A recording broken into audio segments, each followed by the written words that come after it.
Hello. It's been a little bit, but we're going to be towing out to Pittsburgh today, and kind of wanted to bring you guys along for an average tow. Towing has been much nicer now that I've gotten a full-size trailer as opposed to a tow dolly. The tow dolly was a great way to get into racing. I used the tow dolly for years, but the trailer is much nicer. It's much more stable. You just have less to worry about, you know. I mean, technically you have more to worry about, but it's just more stable. So, but anyway, what we're doing now is so I use this tire rack on the trailer as a sort of means to store tires that are, you know, heat cycled out, or spare tires, or tires that are all the way down to their wear bars, instead of bringing them down to the basement to store them on a tire rack like I should. And then all of the good tires, like my rain tires, and then the spare scrubs that I have, and the good 225s that I have, they are sitting here. So, you know, we have a tire strategy set up for this weekend. Basically, the tire strategy is to run, you know, a smaller diameter front tire with the older rear tires in the back for the practice days for the most of the time, and then run some scrub 225s up front for, you know, the last session or two of the practice day. And then on quali and practice day, we'll run the best tires I have, which are still not that great, but trying to save money, and you got to do what you got to do. I couldn't afford to buy tires and do this event, but I needed the seat time, and I needed the qualifying points for championships, so here we are. So going to get it loaded up, and yeah.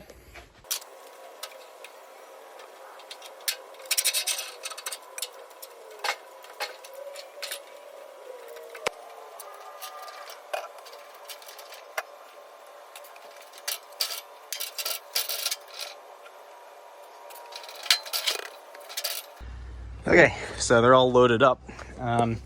What I did here was I basically ratchet strapped this tire, so it's not super tight, but basically, you know, hopefully holds them from sliding around too much. Definitely susceptible to sliding, I think. It's not the most ideal mount, but it's going to protect them for sure, as opposed to not being secured at all.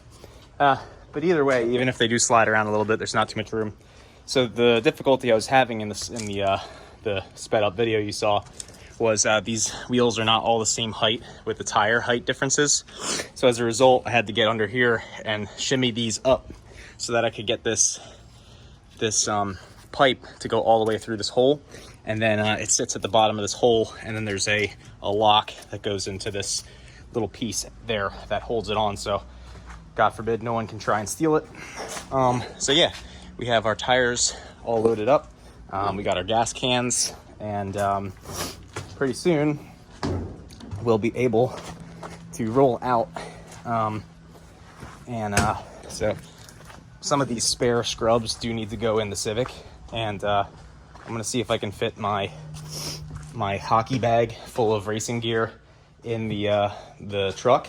But I was gonna bring those 225s, but they were corded out, so no sense in bringing those. So inside the Civic, we're gonna throw in some scrubs, I think. And yeah. All right, so one of the great things about having the fuel storage and the tire storage on the trailer over there is I'm able to fit a lot more stuff in my truck. So we have all these spares. We have two big boxes, two big totes of spares, and then we have enough room to put a hockey bag full of my racing equipment. I repurposed an old hockey bag for racing equipment, you know, helmets, suits, gloves, and then I used to actually leave the track anytime I needed food. So anytime I needed food or water, I would be leaving the track and getting my supplies, as opposed to having a cooler in the truck, which I could put water in or whatever else. And, you know, now I don't have to worry about going cold and hungry. I'll just be cold, because the cooler is in there now, it fits. So we're going to basically go get some ice in the cooler, which I actually can get from my own fridge, and then get my hockey bag, and we'll be ready to load up. All right, now one thing I also wanted to mention was, if you can make it any more difficult for thieves to steal your trailer, do so. I have a couple of locks on this trailer, so we're gonna go unlock it, throw it in the cargo box up there and we should be good. All right, you'll see it has a little bit of squat in the rear, but most of it is actually from the tire. So look at the front, look at the rear. So it needs some more air. We are going to be stopping at Wawa, and then we're going to get some cigars. And yep. Why is this hobby so expensive? We got that Zimbabwe inflation going on, boy. It's like $40 for that. $27 for 6 house blend cigars. They're not even fancy cigars. And then probably $100 in fuel back here, and then $100 in fuel up here. So we've spent close to like $270, something like that, 250, around there. Let's call it 250 around. And we haven't even left the state of New Jersey. So let's see how this goes. Okay, so update.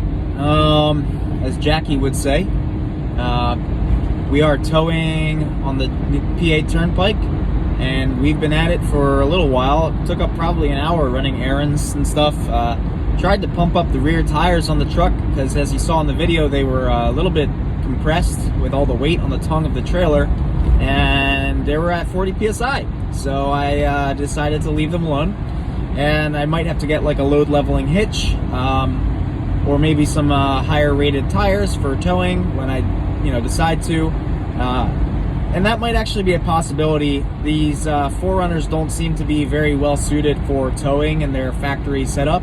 The rear springs are too soft, the front springs are too soft, and this truck still does need shocks, and they do sell a rear spring kit for this truck. They probably sell a front spring kit too.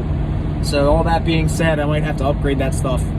But the estimated time of arrival keeps going up, which is really cool. I love that. Originally it was like 9, now it's like 9:50, so that's cool. Love that. And yeah, so I'll update you guys as we get further from PA. Right now I'm trying to get out of the heaviest traffic, so wish me luck. All right, what's up, y'all? So I got the camera on horizontal mode. I'm back in civilization mode of driving, and well, I'm just saying words. I normally say words, but these words make no sense. So yeah, the phone is back in horizontal mode, but you guys know that, you don't care. So comments on the tow rig so far. We are about 3 hours in, so maybe a little less. I think we have somewhere under 4 hours, 3 hours and 40 minutes or so left. Truck has about a half tank, and it's yeah, it's, we got a couple hundred miles, I think, maybe close to 200 miles or so, and the truck has been good. The airbags in the rear have done a really good job of keeping the up and down movement, the squatting, to a minimum, which has really improved the stability a lot. You can definitely feel the added weight of all the fuel and all the tires, and the tire rack does sway a little bit, and it's not at one of the welds, so I know one of the welds isn't broken at the bottom or the top. It's in the middle. So what that tells me is that the person who had this this tire rack before me, they had it swaying a lot, and the tubes to hold the tires up, I think, are a little bit too thin.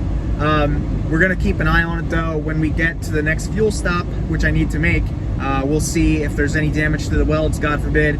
And if there are, the worst case scenario, we'll figure out where to put the tires at.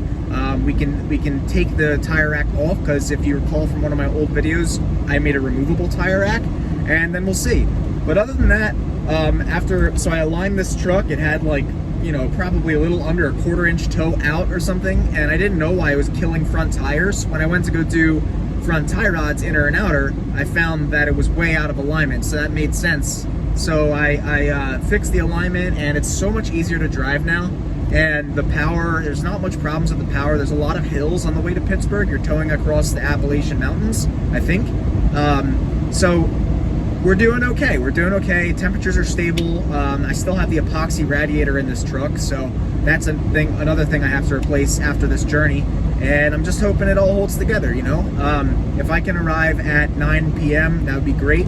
My GPS was originally taking me on I-80, I believe, and then it decided to take me on the turnpike like it should have, so that our increase was due to a GPS glitch. So we're back en route, hopefully. And other than that, I mean, if this was like a brand new truck and brand new rig and all that stuff, this would be a very, very easy tow. And it's been an easy tow, knock on steering wheel so far. It's just an older truck, you know, 108,000 miles with, you know, I fixed it up myself in a trailer that I welded together a tire rack for. So yeah, I mean, we have to pay attention to things, pay attention to noises and slow down where need be and watch our speed. But it's doing well, it's doing well. So I'll update you guys right now. There's not really much to see. The tow to Watkins Glen is a little nicer. There's more mountains and stuff. But yeah, as Taylor Ray would say, enough jibber jabber.